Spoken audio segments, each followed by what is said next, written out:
Among the many reveals at the 2018 New York International Auto Show, Subaru introduced an all-new, 5th-generation Forester.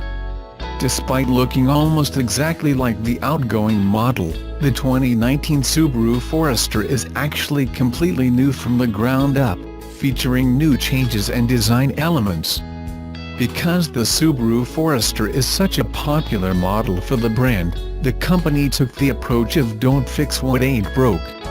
The outgoing Subaru Forester is already a top-selling hit, so to keep old buyers interested while tickling the interest of new buyers, Subaru actually kept its changes to the Forester rather subtle. The new Forester rides on Subaru's latest modular global platform, along with a revised version of its signature 2.5-liter naturally aspirated boxer flat 4. And there's even a new sport trim model, offering unique exterior and interior styling upgrades. The car also grows slightly in size, with the wheelbase increased by a little more than an inch to 105.1 inches, up from 103.9. The result is a bump in rear seat legroom and overall interior space. The usual trims of Premium, Limited, and Touring remain, with the new Sport trim joining the lineup. All receive the same 2.5-liter boxer flat 4 engine, with 182 horsepower and 176 pound-feet of twist, in addition to fuel-saving auto stop-start tech. Helping to channel the power to the axles is Subaru's latest Lineartronic continuously variable transmission, CVT. And of course, being a Subaru, the company's legendary symmetrical all-wheel drive system is standard across the board. Other highlights of the latest Subaru Forester include the company's EyeSight driver assist technology, which alerts the driver of distractions and fatigue while on the road, and is standard on all new Foresters. This tech also includes Subaru's Driver Focus, which constantly monitors the driver's movements, specifically detecting the position of the driver's eyes, and enunciating a warning when those eyes aren't facing forward. Ultimately, the idea of EyeSight and Driver Focus is to reduce distracted and fatigued driving. Driver Focus is standard on the Touring model, and optional on all others. As for the new Sport model, it receives a long list of unique exterior and interior styling elements, bespoke 18-inch wheels, a standard rear spoiler, and orange accents with flat black underguards and roof rail mounts. The Forester Sport also receives an exclusive version of Subaru's Intelligent Drive, or SI Drive. The SI Drive system in the Sport gets special Intelligent and Sport Sharp modes. Choose one of the latter and it adjusts the behavior of the Forester Sport's Lineartronic CVT, which is programmed to simulate 7 forward gears. Subaru didn't state when the new Forester launches, but we anticipate it to begin surfacing in the closest showroom near you later in the year, with pricing to be announced closer to the time. If you're in town, be sure to check out the 2019 Subaru Forester on the floor of the Jacob Javits Convention Center next week.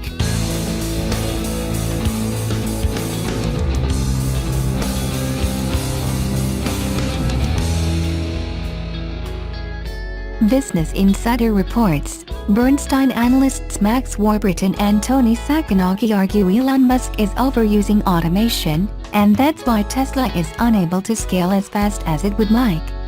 The report states, Tesla has tried to hyper-automate final assembly. We believe Tesla has been too ambitious with automation on the Model 3 line. Few have seen it. The plant is off-limits at present, but we know this. Tesla has spent C2x what a traditional OEM spends per unit on capacity. In addition to automating stamping, paint and welding, the report states, Tesla is also trying to automate the final assembly process, which entails the actual placement of parts into the cars. The report states, it talks of 2-level final lines with robots automating part sequencing. This is where Tesla seems to be facing problems, as well as in welding and battery pack assembly. The report describes how automation is expensive and statistically inversely correlated to quality. It goes on to note how if Tesla tries to automate 50% of the tasks in final assembly, it would only cut out about 5 hours of human labor. Warburton and Sacconaghi later write, but while all that exotic capital might allow Tesla to remove 5 workers, it will then need to hire a skilled engineer to manage, program and maintain robots for $100 an hour. This is our estimate of a robotic engineer's hourly rate. So the net labor saving may be only $50 per unit. Yet putting the automation into the plant seems to involve an apparent capital cost that's $4,000 higher per unit of capacity than for a normal plant. If the product is built for 7 years, that's over $550 of additional depreciation per unit built. It's hard to see an economic case even if somehow the Fremont Model 3 line can be made to work. So why exactly has Tesla taken this route? It's unclear.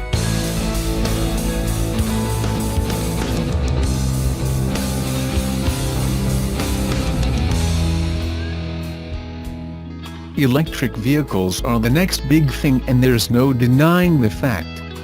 But more than the benefits of the electric cars, there's a worry about the battery pollution that environmentalists are struggling with.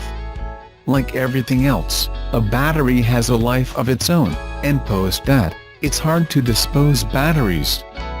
Burying them in the ground will toxicate the environment. So what is the solution? It seems like the batteries might still serve a purpose, or they can be recommissioned.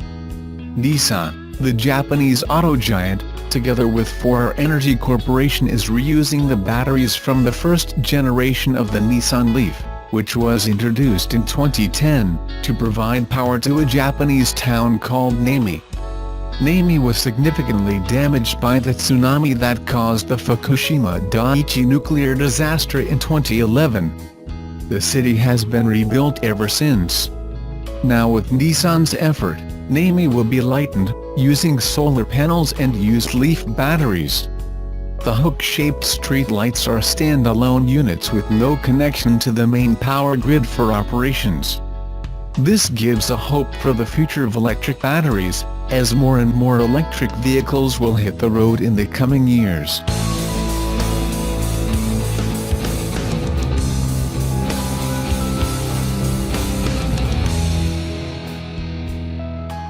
Subaru of America teases fans with a second image of the all-new 5th generation 2019 Forester on their Twitter page ahead of the New York International Auto Show.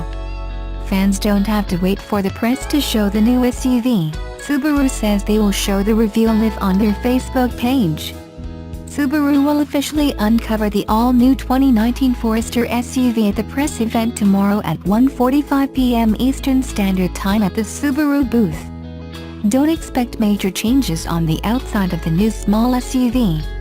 It will get a new grille design, more cladding on the bumper, along with restyled headlights. The rear continues on the C-shaped taillight theme seen on the current model, but the new model will likely have a wider tailgate opening and there is a chrome strip running underneath the black bumper. The big changes will come underneath the all-new 5th generation Forester. It will ride on the new Subaru Global platform first introduced on Impreza and then Crosstrek. Forester is the third model in this stable to get the new architecture that will transform ride quality, driving dynamics and safety in the newly redesigned 2019 model. As for powertrains, Subaru confirmed Forester will not get plug-in hybrid power. In a nutshell, the new underpinnings will reduce vibrations and give the new Forester a smoother ride quality. The body and chassis will be 70 to 100% more rigid, which will translate to improved steering response, and the increased rigidity of the suspension mounting will reduce body roll by 50% compared to current models like we see in the new Impreza and 2018 Crosstrek. Subaru's 5th generation all-wheel drive 2019 Forester will also get improved safety. The new global platform underpinning the small SUV will improve crash energy absorption by 40% over present models, keeping occupants safer in the event of a crash. Impreza and Crosstrek, which already have it, can survive an impact by a heavier SUV weighing 2.5 tons at 66 mph. After an impact, The two vehicles' A and B pillars retain their integrity, protecting the occupants. Subaru will reveal the all-new 2019 Forester tomorrow from the New York International Auto Show. You can tune into the Subaru Facebook page and watch it live Wednesday at 1:45 p.m. Eastern Standard Time.